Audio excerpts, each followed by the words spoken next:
नमस्कार मित्रों, कैसे हो आप लोग? पढ़ाई कैसी चल रही है? देखो, अभी आप पढ़ने जा रहे हो दुनिया का सबसे सरल सब्जेक्ट, और वो है आपका राजस्थान का इतिहास। बहुत ही सरल सब्जेक्ट, एक ऐसा सब्जेक्ट जो आसानी से याद हो जाता है। ठीक भाई। और यदि आप मेहनत करते हो तो एग्जाम में क्वेश्चन का आंसर कभी गलत नहीं जाता। आई मीन्स आपकी मेहनत के ऊपर डिपेंड है सारी चीजें। इसमें हम बात करें तो विगत क्लास में हमने एक टॉपिक स्टार्ट कर दिया था, मेवाड़ का इतिहास। बहुत ही सरल टॉपिक, और शायद मेरे हिसाब से अधिकांश स्टूडेंट इस टॉपिक से अवगत है, इसके बारे में ज़्यादा जानकारी रखता है। मेवाड़ के इतिहास के अंतर्गत भी हमने प्रारंभ कर दिया था गोहिल वंश। कौन सा राजवंश? गोहिल राजवंश, गोहिल वंश। ठीक भाई, ध्यान से सुनना प्रत्येक बात को। गोहिल वंश के तहत हमने बताया भी था आपको कि गोहिल वंश का संस्थापक कौन? गोहिलादित्य। गोहिलादित्य या गुहादित्य, गोभिल, गोहिल या गहलोत। और इस बंदे ने 566 ईस्वी में गोहिल वंश की नींव डाली। विस्तृत चर्चा कल हो गई थी, तो अब बस केवल सामान्य सी बातें। इसके बाद आपने प्रमुख शासक पढ़ा बप्पा रावल। बप्पा रावल जो इस गोहिल वंश का वास्तविक संस्थापक माना जाता है। मैंने अभी विगत समय में बताया भी था कि आपकी माध्यमिक शिक्षा बोर्ड में तो गोहिल वंश का संस्थापक ही बप्पा रावल दे रखा है। वास्तविक संस्थापक व प्रथम शक्तिशाली शासक माना जाता है। और बप्पा रावल से रिलेटेड क्वेश्चंस विगत एग्जाम्स में पूछे भी गए हैं। बप्पा रावल के संदर्भ में हम जो क्वेश्चन की बात करें तो पहला क्वेश्चन तो यही बनता है कि गोहिल वंश का वास्तविक संस्थापक किसे माना जाता है? इसका शासन काल मैंने भी बताया था 734 से 753। रियल फैक्ट कुछ परिवर्तन अलग अलग हैं, इतिहासकार अपने अपने अलग अलग शासनकाल निर्धारित करते हैं, जो इस पे मैंने बड़ी चर्चा शासनकाल पे नहीं की थी, एक सामान्य वे में बताया था। गोहिल वैसे बप्पा रावल का वास्तविक नाम क्या था? कालभोज। गौरीशंकर हीराचंद ओझा बप्पा रावल का मूल नाम क्या बताते हैं? कालभोज। नेक्स्ट, बप्पा रावल और कालभोज को अलग अलग व्यक्ति किस प्रशस्ति में बताया गया है? रणकपुर प्रशस्ति में। बप्पा रावल किसके आशीर्वाद से शासक बना था? हारित ऋषि के आशीर्वाद से। ये आपको मैंने एक कहानी के माध्यम से बताया भी था कि इस बप्पा रावल के जीवन में हारित ऋषि का बड़ा योगदान रहा, जिसके आशीर्वाद के तहत ही आगे चल करके इसने 734 ईस्वी में मौर्य शासक मान मौर्य को पराजित करके चित्तौड़ पर क्या किया था। अर्थात क्वेश्चन क्या बनता है कि किस गोहिल शासक ने सर्वप्रथम चित्तौड़ पर अधिकार किया? तो आंसर बप्पा रावल होता है। लेकिन इसी दौरान एक चर्चा और की थी मैंने कि किस गोहिल शासक ने सर्वप्रथम चित्तौड़ को अपनी राजधानी बनाया? तो आंसर जैत्र सिंह होता है। नेक्स्ट बात करते हैं तो इसी बप्पा रावल ने, जिसकी तत्कालीन समय में राजधानी नागदा थी, इसने अपने कुल देवता एकलिंगनाथ जी के मंदिर का निर्माण भी करवाया था, और इसने सोने के सिक्के भी चलाए थे। और इतिहासकार सीवी वैद ने बप्पा रावल को क्या नाम दिया? Charles mortal. ठीक, जिसके संदर्भ में बताया था कि चार्ल्स मार्टल यूरोप का एक ऐसा महान योद्धा था जिसने सर्वप्रथम मुसलमानों को, मुस्लिम आक्रांताओं को यूरोप में पराजित किया था। बप्पा रावल के बाद देखो, मैंने डाटा के तहत जो आपको वंशावली लिखाई, उसके तहत मैंने एक शासक बताया अल्लट। अल्लट, जिसको एक और नाम से भी जाना गया आलूराव। ठीक भाई, इसके बाद ये बताया अल्लट या आलूराव। अल्लट या आलूराव की हम बात करें तो ध्यान से सुनना, इससे जुड़े हुए 3 से 4 क्वेश्चन हैं, महत्वपूर्ण है। हम उन क्वेश्चनों पे चर्चा करेंगे। अल्लट व आलूराव के बाद प्रमुख शासक मैंने बताया था रण सिंह। कौन बताया था? लेकिन पहले इससे जुड़े हुए क्वेश्चनों पे चर्चा कर लेते हैं। इसने अपनी दूसरी राजधानी, ध्यान से सुनना, दूसरी राजधानी आहड़ को बनाया।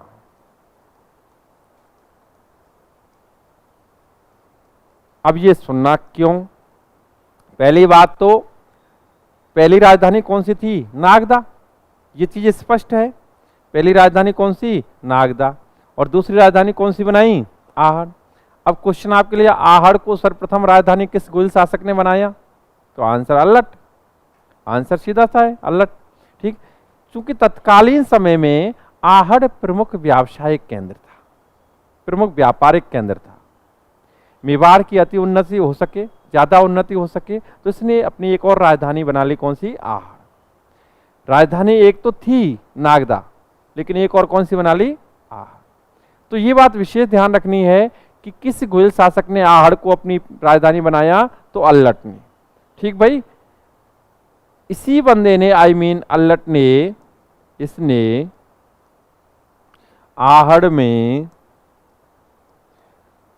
में वराहा मंदिर का निर्माण करवाया।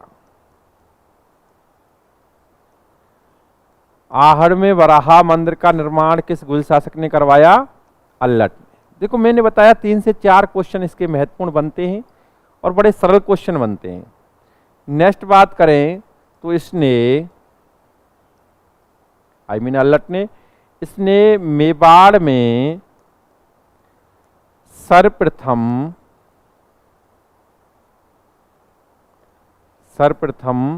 नौकरशाही व्यवस्था प्रारंभ की। नौकरशाही व्यवस्था प्रारंभ की। नौकरशाही व्यवस्था से तात्पर्य क्या है? सब समझ रहे होंगे, पैसे देकर काम करवाना। प्रारंभ की। तो मेवाड़ के किस गुहिल शासक ने सर्वप्रथम मेवाड़ में नौकरशाही व्यवस्था प्रारंभ की? अल्लट ने। और एक अंतिम पॉइंट इससे जुड़ा हुआ, बहुत ही रोचक, इसने हूण राजकुमारी हरिया देवी से विवाह किया। अच्छा, मैं आपसे एक सामान्य सा क्वेश्चन पूछता हूं जिसका आंसर आप आसानी से दे देंगे। बहुत सरल क्वेश्चन है। क्वेश्चन है, हमारे भारत का प्रथम ज्ञात अंतर्राष्ट्रीय विवाह किसे माना जाता है? हमारे भारत का प्रथम ज्ञात अंतर्राष्ट्रीय विवाह माना जाता है चंद्रगुप्त मौर्य और हेलेना का, सेल्यूकस निकेटर की पुत्री। ठीक भाई, चंद्रगुप्त मौर्य और हेलेना का, सेल्यूकस निकेटर की पुत्री। कोई दिक्कत नहीं है जी, वो प्रथम भारत का ज्ञात विवाह माना जाता है। ठीक है, इससे पूर्व का है, कोई दिक्कत। लेकिन राजस्थान का प्रथम ज्ञात अंतर्राष्ट्रीय विवाह कौन सा माना जाता है? वो ये है, क्योंकि हूण एक विदेशी जाति है जिसकी राजकुमारी से, एक्चुअली इसने नाम कन्वर्ट हुआ होगा, उसी का उल्लेख होता है। तो हूण राजकुमारी हरिया देवी से राजस्थान का प्रथम ज्ञात अंतर्राष्ट्रीय विवाह माना जाता है, जैसा कि कुछ किताबों में लिखा होता है। ठीक भाई, तो यहां आपने देखो अल्लट के बारे में जाना। अभी मैंने आपको बताया गुहादित्य से रिलेटेड बातें पढ़ी। उसके पिता का नाम क्या था? शिलादित्य। माता का नाम पुष्पावती। नेक्स्ट बात करें तो उसके बाद आपने बप्पा रावल के बारे में जाना। उसके बाद अल्लट मैंने लिखाया था, अल्लट के बारे में आपने 4 पॉइंट पढ़े। आहड़ को इसने राजधानी बनाया, आहड़ में इसने वराहा मंदिर का निर्माण करवाया, इसने नौकरशाही व्यवस्था प्रारंभ की और हूण राजकुमारी हरिया देवी से क्या किया? विवाह। नेक्स्ट बात करते हैं। इसके बाद मैंने प्रमुख शासक बताया गुहिल वंश में रण सिंह, और रण सिंह को कई किताबों में कर्ण सिंह भी नाम दे रखा। ठीक भाई, प्रमुख शासक कौन? रण सिंह। समझना तत्वों को। आप अपना ग्राफ देखें, वंशावली जो मैंने नोट कराई है उसको देखें, उसी क्रम से हम आगे बढ़ रहे हैं, उसी क्रम के अकॉर्डिंग आपको पढ़ाया जा रहा है। रण सिंह के संदर्भ में बात की जाए तो रण सिंह के मैंने 2 पुत्रों का उल्लेख किया। इसका एक पुत्र कौन? क्षेम सिंह, बड़ा पुत्र। ध्यान रखना, इधर की तरफ बड़ा, इधर की तरफ छोटा, ये प्रक्रिया भी। और दूसरा पुत्र कौन? राह। यही बताया था मैंने। इस रण सिंह ने, एक तो क्षेम सिंह हो गया और एक राह, इस रण सिंह ने अपने से बड़े पुत्र क्षेम सिंह को उत्तराधिकारी घोषित किया। क्या बनाया? अपना उत्तराधिकारी। इस क्षेम सिंह ने गुहिल शाखा को आगे बढ़ाया। किस शाखा को आगे बढ़ाया? गुहिल शाखा को। नेक्स्ट बात करें, रण सिंह ने इस बंदे को आई मीन अपने छोटे पुत्र को सिसोंदा गांव भेंट में दिया। कौन सा गांव भेंट में दिया? सिसोंदा गांव भेंट में दिया। और सिसोंदा गांव में भेंट में दिए जाने के कारण राहाब के वंशज क्या कहलाए? सिसोदिया। क्या कहलाए? सिसोदिया। अगर हम इस पॉइंट को हम यहां स्पष्ट करें तो देखो, रण सिंह ने अपने बड़े पुत्र छेम सिंह को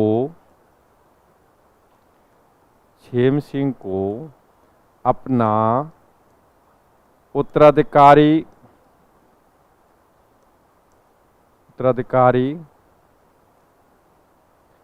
घोषित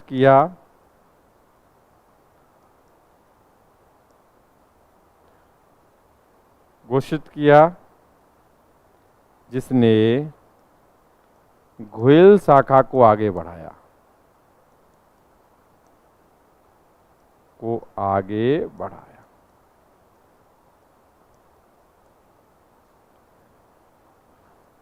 रण सिंह ने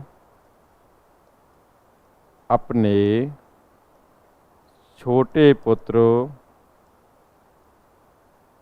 राहब को सिसोंदा गांव भेंट में दिया।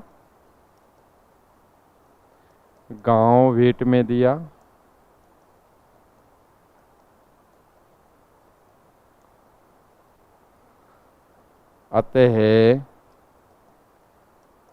सिसोंदा गांव के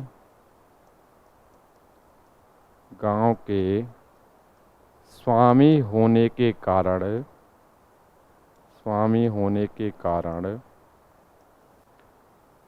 राहब के वंशज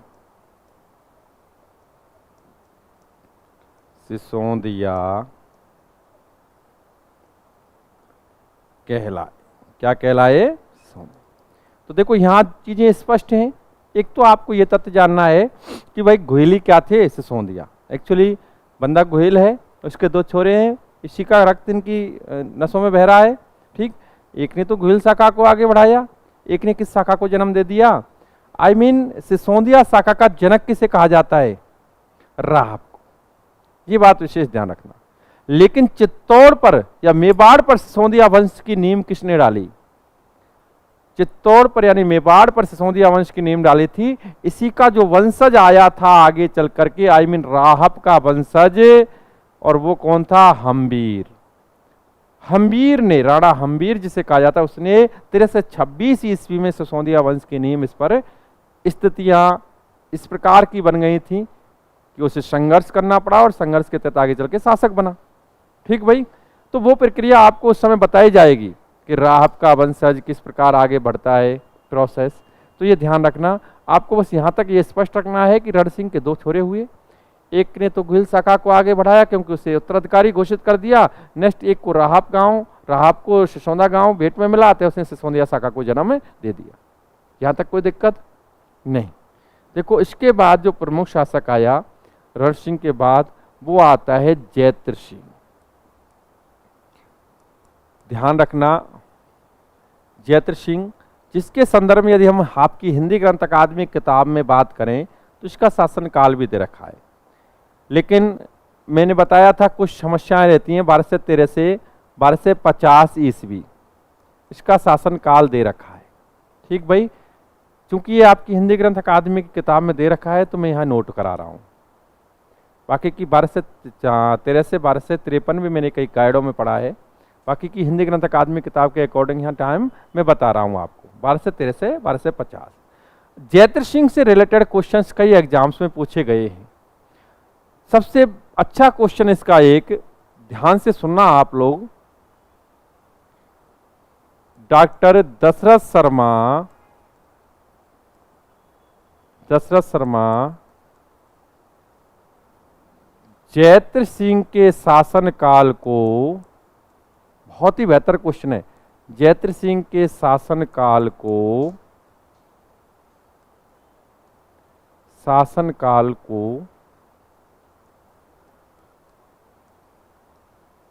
मध्यकालीन मेवाड़ का स्वर्ण काल मानते हैं।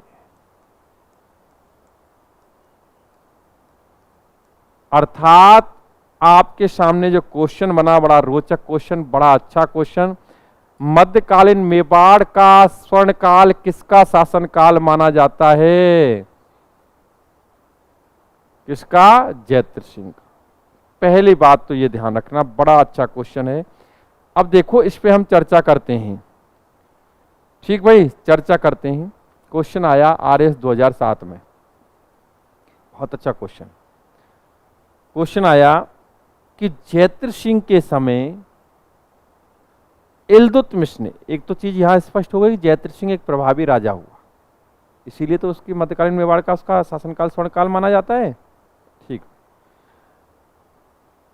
क्वेश्चन आपके सामने कि जयद्रथ सिंह के समय इल्तुतमिश ने, अब इल्तुतमिश कौन? इल्तुतमिश एक सल्तनत कालीन राजा हुआ। एक्चुअली सल्तनत काल आप पढ़ते हैं, सल्तनत काल 1206 से लेकर 1526 तक पढ़ा जाता है। ठीक, उसके बाद मुगल काल पढ़ा जाता है इंडियन हिस्ट्री में 1526 से लेकर के 1857 तक। उसके बाद अंग्रेज काल पढ़ा जाता है, बाकी बाद राष्ट्रीय आंदोलन चलता ही है। अच्छा ठीक है, हमें आप बताएं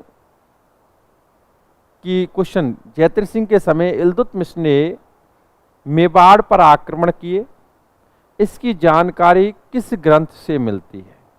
ये क्वेश्चन आरएस 2007 में आया हुआ है, बड़ा सरल क्वेश्चन। क्वेश्चन दोबारा दोहरा देता हूं मैं। जयद्रथ सिंह के समय इल्तुतमिश ने मेवाड़ पर आक्रमण किए, इसकी जानकारी किस ग्रंथ से मिलती है? मारो फेंको, कोई दिक्कत नहीं है। नहीं, ऑप्शन ही तो नहीं दे पाता मैं, समस्या तो यही है, क्योंकि आप इतने जीनियस हो कि हाफ बाप से अंदाज लगा लेंगे कि यह आंसर है। फिर भी कोई बात नहीं, यहां ध्यान से सुने आप लोग। जयद्रथ सिंह के समय, मैं और इस क्वेश्चन को बहुत अच्छी तरह से और स्पष्ट कर देता हूं। जयद्रथ सिंह के समय इल्तुतमिश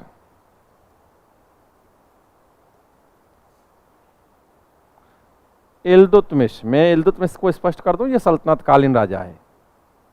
कैसा राजा है? सल्तनत कालीन राजा है। ठीक भाई, इल्तुतमिश ने मेवाड़ पर आक्रमण किए, एक्चुअली ये आक्रमण किए गए थे 1222 से लेकर 1229 ईस्वी तक। कब तक किए गए थे? 1222 से 1229। ठीक, ये आक्रमण किए गए थे। अर्थात ये तो स्पष्ट हो रहा है कि आक्रमण एक बार ना किए गए हो, लगातार इल्तुतमिश की सेना ने आक्रमण किए थे। ठीक भाई, 1222 से 1229 तक आक्रमण हुए। मैंने क्वेश्चन पूछा, ये जो मैं लिख रहा हूं यहां, इसकी जानकारी किस ग्रंथ से मिलती है? बिल्कुल सही आंसर, जिसकी जानकारी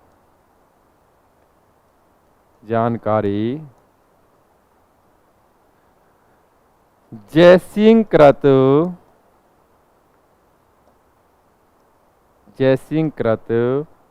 हम्बीर मद मर्दन, अर्थात जयसिंह कृत का मतलब क्या होता है? जयसिंह द्वारा लिखी गई से प्राप्त होती।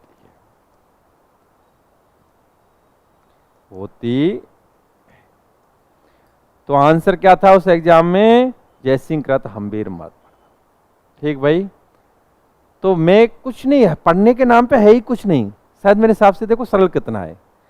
और ये मैं देखो बार बार, मेरे फर्स्ट में भी यही कहना था कि दुनिया का सबसे सरल सब्जेक्ट, बीच में भी कहता रहा हूँ बहुत सरल है। केवल एक बात इस आप तक पहुंचाने का उद्देश्य है। मैं आपको बताता हूँ, विचारों की ताकत बड़ी ताकत होती है, जिसका उल्लेख मैं बार बार करता रहता हूँ। ठीक, रियल फैक्ट है ये, विचारों की ताकत बड़ी ताकत होती है। तो आपके दिमाग में बस ये बात पहुंचाने की चीज़ें सरल हैं। जयद्रथ सिंह में आपने पढ़ा क्या? जयद्रथ सिंह के संदर्भ में पढ़ा कि भैया अच्छा राजा था, और इतिहासकार दशरथ शर्मा इसके शासनकाल को मध्यकालीन मेवाड़ का स्वर्णकाल मानते हैं। कितना सरल है। नेक्स्ट आपने इसे देखा कि जयद्रथ सिंह के समय एक सल्तनतकालीन राजा इल्तुतमिश ने इस मेवाड़ पर बार बार आक्रमण किए थे। लगे हो रहे हो 1222 से 1229। और इसकी जानकारी कहीं से मिल रही है? जानकारी किस पुस्तक से मिल रही है? हमीर मधुमर्दन से। जो किसके राइटर कौन है? जय सिंह। पता कितना सरल।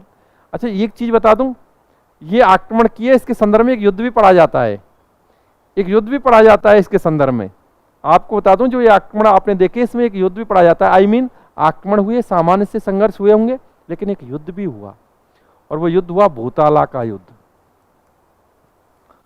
भूताला का युद्ध, ठीक भाई, चित्तौड़ के निकट ही हुआ भूताला का युद्ध। और ये युद्ध हुआ 1227 ईस्वी में। एक्चुअली ये 1227 जो तिथि है ये आपकी हिंदी ग्रंथ अकादमी किताब में दे रखी है, आप जाकर के देख सकते हैं। ठीक, माध्यमिक शिक्षा बोर्ड की किताब में भी दे रखी है, क्लास 7 के पेज नंबर 146 पर दे रखी है। ठीक, आप वो भी देख सकते हैं। भूताला का युद्ध हुआ, और इस युद्ध में एक तरफ कौन? जयद्रथ सिंह, और दूसरी तरफ कौन? इल्तुतमिश। अब एक चीज आपको मैं स्पष्ट कर दूं कि मैं जब युद्ध पढ़ाता हूं तो युद्ध को मैं लिखाता हूं, जो निर्णायक युद्ध होते हैं उनको मैं इसी प्रकार से लिखाता हूं। ठीक, और जो ऊपर होता है वो कौन? जीता हुआ है। ठीक भाई, ये बात विशेष ध्यान रखना। तो इसमें कौन जीता था? जयद्रथ सिंह। अर्थात इल्तुतमिश को पराजित किया था भूताला के युद्ध में किसने? जयद्रथ सिंह ने। तो अभी क्वेश्चन क्या बना कि भूताला का युद्ध कब हुआ, किस किस के मध्य हुआ, कौन जीता, कौन हारा? बस देखो कितना सरल है, आप सभी आंसर दे रहे हो। अच्छा एक चीज और, आप देखो यहां अनुमान लगाएं, सोचें समझें कि बंदा आक्रमण कर रहा है, राजधानी क्या थी? नागदा। ये बात विशेष ध्यान रखना। आड़ को तो राजधानी दूसरी किसने बनाया था? केवल अल्लट ने। बाकी राजधानी क्या थी? नागदा। आक्रमण कर रहा है इल्तुतमिश, सेना भेज रहा है, परेशान लगातार आक्रमण कर रहा है, नागदा पर लगा हुआ है। ठीक भाई, नागदा को नष्ट कर दिया गया है। लगातार आक्रमण होंगे तो नष्ट तो होगी। अतः इसी वजह से इल्तुतमिश के आक्रमणों से तंग आकर, इल्तुतमिश के आक्रमणों से परेशान होकर के इसी जयद्रथ सिंह ने अपनी राजधानी क्या बनाई? चित्तौड़, जो कि मैं पहले भी उल्लेख कर चुका हूं। ठीक, जयद्रथ सिंह ने सर्वप्रथम चित्तौड़ को अपनी राजधानी बनाया। ये बात ध्यान रखना कि राजधानी पहले क्या थी? नागदा। ये आक्रमण किस पे हो रहे हैं? नागदा पर। ठीक भाई, अतः इल्तुतमिश के आक्रमण से परेशान होकर इसने अपनी राजधानी क्या बनाई? चित्तौड़। तो बताओ कोई दिक्कत यहां तक? क्वेश्चन यहाँ के क्लियर? अब इसके बाद शासक बना, कौन बना?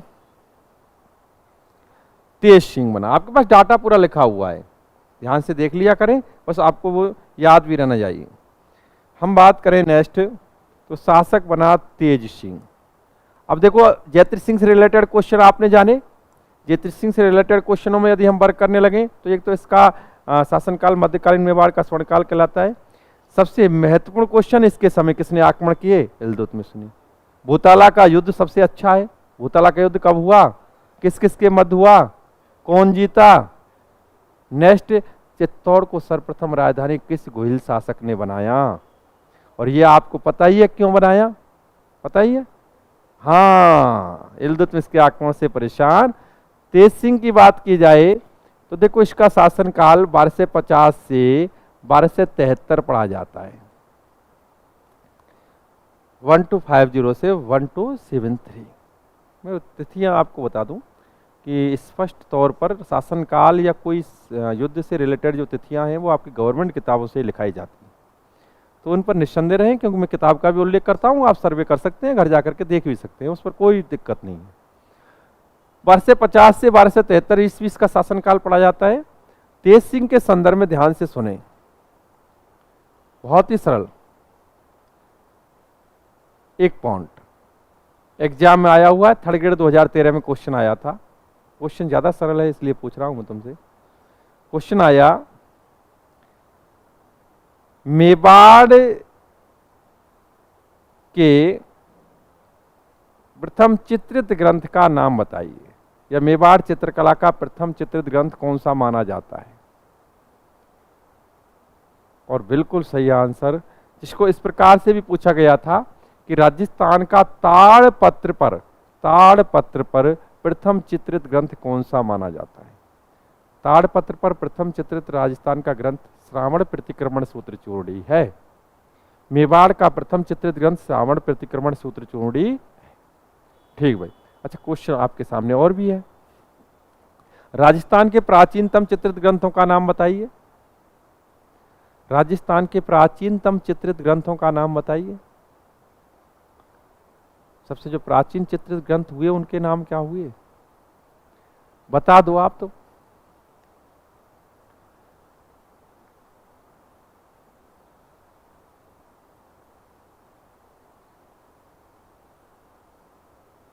हाँ, मारो। औद निरुक्ति वृत्ति और 10 वैकाल का सूत्र चूड़ी। एक्चुअली 1060 ईस्वी, 1060 ईस्वी के चित्रित ग्रंथ, ये श्रावण प्रतिक्रमण सूत्र चूड़ी का चित्रण हुआ था 1260 ईस्वी में, 1260 में। ठीक भाई। तो 1060 ईस्वी के चित्रित ग्रंथ जो वर्तमान में जैसलमेर चित्रकला संग्रहालय में, या जिसे जिनभद्र सूर्य चित्रकला संग्रहालय कहा जाता है, जो वहाँ जैसलमेर दुर्ग में स्थित है, वहां पर रखे हुए हैं। चलो वो बात हो गई। हम तेज सिंह के समय की सबसे बड़ी बात करते हैं। गुहिल शासक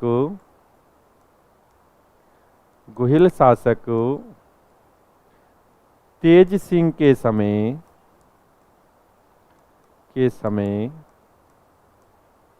1260 ईस्वी में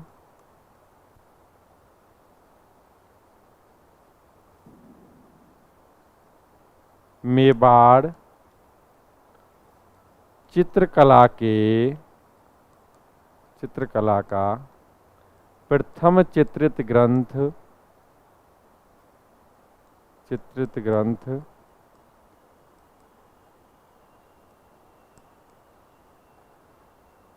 श्रावण प्रतिक्रमण सूत्र चूड़ी। कौन सा ग्रंथ? श्रावण प्रतिक्रमण सूत्र चूड़ी का चित्रण चित्रकार कमल चंद द्वारा किया गया। चित्रकार कौन? कमल चंद द्वारा किया गया। ठीक भाई, किसके द्वारा किया गया? कमल चंद के द्वारा किया गया। ओके, एक और पॉइंट हम इसमें वर्क कर सकते हैं। तेज सिंह के समय, इसके समय 1253-54 ईस्वी में वल्लवन ने असफल आक्रमण किए।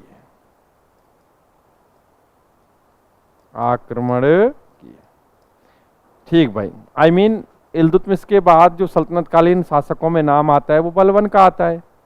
उस बंदे ने भी इस पर आक्रमण किए थे। चित्तौड़ राजधानी थी। क्या राजधानी थी? चित्तौड़।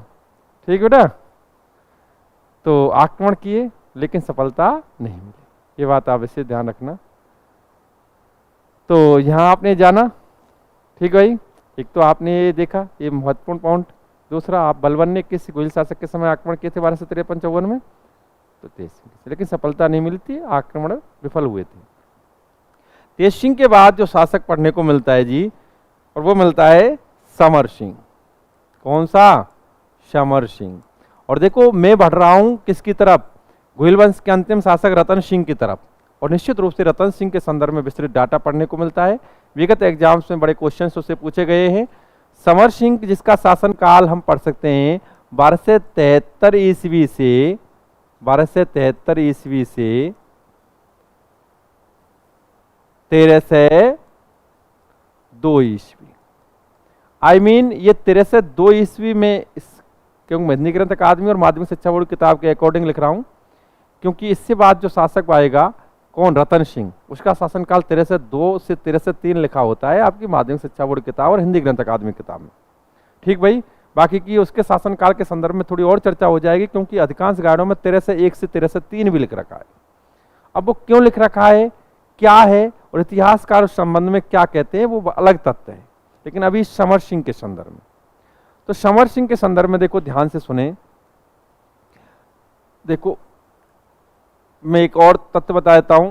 समर सिंह का एक छोरा था रतन सिंह। रतन सिंह जिसने गोयल शाखा को आगे बढ़ाया, रावल कहलाया, रतन सिंह रावल। और ये रतन सिंह रावल वो बंदा है जिसका पत्नी का नाम क्या था, पद्मिनी। ठीक भाई, ये क्वेश्चन भी एसटीसी 2009 में आ चुका है कि रतन सिंह की पत्नी का नाम क्या था।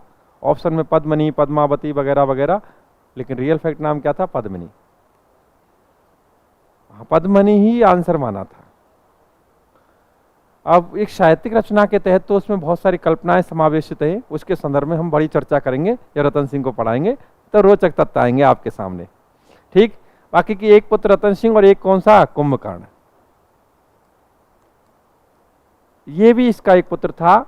मैं आपको इसके संदर्भ में बता देता हूं। एक्चुअली इसने गोहिल शाखा को आगे बढ़ाया था रतन सिंह ने, तो रतन सिंह तो इसके बाद शासक बना। इसका रतन समर सिंह ने इसे उत्तराधिकारी घोषित किया था। ये कुंभकर्ण था, ये नेपाल चला गया था, नेपाल चला गया और नेपाल में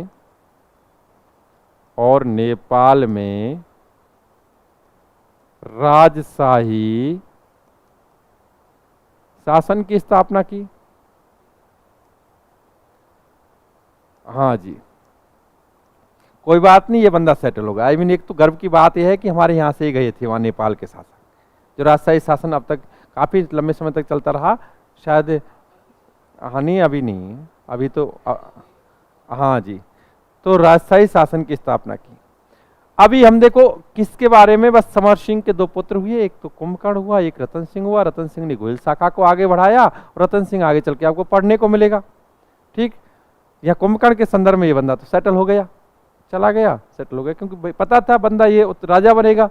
तो ये ऐसे ही सेटल होते थे जो महत्वाकांक्षी होते थे। जैसे आपको पता हो भाई रावजोधा, आप जब मारवाड़ का इतिहास पढ़ते हैं, मारवाड़ के इतिहास के तहत एक बहुत प्रसिद्ध शासक का नाम सुना होगा, रावजोधा।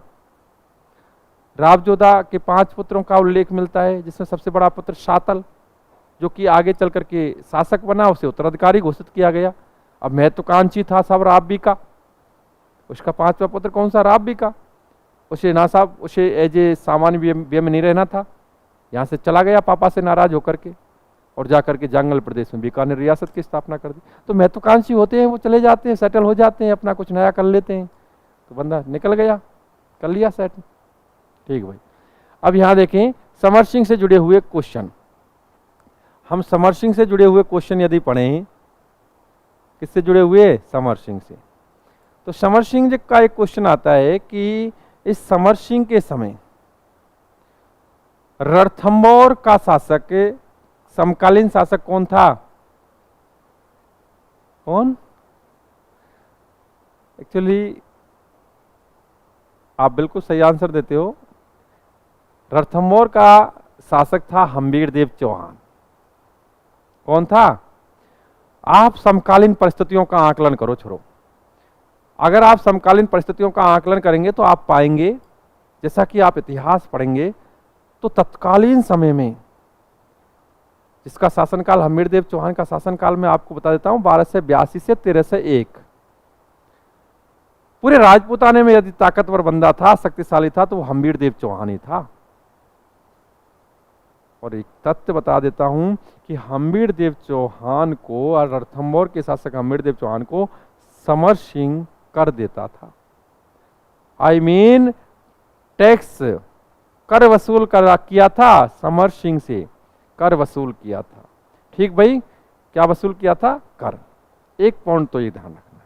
दूसरा एक पॉइंट और बता दूं कि बहुत ही सरल पॉइंट, ध्यान से सुनना, कि 1298 ईस्वी में 129899 में अलाउद्दीन खिलजी की सेना गुजरात आक्रमण के लिए गई थी। सुनना समझना, उस समय राजा यहां मेवाड़ का कौन है? समर सिंह। कोई बात, गुजरात आक्रमण, अलाउद्दीन खिलजी खतरनाक बंदा, तुमने देखा होगा फिल्म में, कितना मस्त लग रहा है, ठीक है, बाकी है खतरनाक। क्या था तुम्हें पता है? तो 1298-99 ईस्वी में अलाउद्दीन खिलजी ने अपने सेना नायकों के नेतृत्व में एक बड़ी सेना, विशाल सेना गुजरात पर आक्रमण के लिए भेजी। और गुजरात पर आक्रमण के लिए क्यों भेजी? गुजरात तो साहब शुरू से धनी था, जिसके संदर्भ में हम चर्चा करेंगे आगे, बताएंगे क्या था। उस समय जो सीधे रास्ते तय किए जाते थे, भाई उस समय हवाई जहाज तो थी नहीं, मोटर गाड़ी थी नहीं, वो पैदल सेना होती थी, हाथी घोड़ों की घुड़सवार सेना होती थी, उन पे ही चलते थे। तो चूंकि दूरी तय की जा सके तो सीधे रास्ते तय किए जाते थे, अतः सीधा रास्ता राजपुताने से होकर गुजरता था। तो उस समय इस बंदे की सेना को, आई मीन अलाउद्दीन खिलजी की सेना को, जालौर के शासक ने रास्ता देने से इनकार कर दिया था, कानड़देव चौहान। ये जो जालौर का राजा, तो उस समय कौन था, क्या था, इस पर चर्चा विशेष आगे हो जाएगी। उस समय इस समर सिंह ने अलाउद्दीन खिलजी की सेना को रास्ता प्रदान किया था, और रास्ता प्रदान किया था, लेकिन किसके बदले? भारी कर के बदले, दाम लिए साहब। जब रास्ता दिया था, और इसी बात से अलाउद्दीन खिलजी नाराज भी हुआ था कि हम पे तो कर ले रो है, देखेंगे जाए। और देखियो कौन के टाइम पे हो, आई मीन किसके समय? रतन सिंह के समय। हाँ, तो कोई दिक्कत नहीं जी। तो ये 2 पॉइंट थोड़े से ध्यान रखने हैं, जिनका मैं बता दूंगा, ठीक भाई। तो बाकी का मटेरियल आप नोट करें। एक मिनट।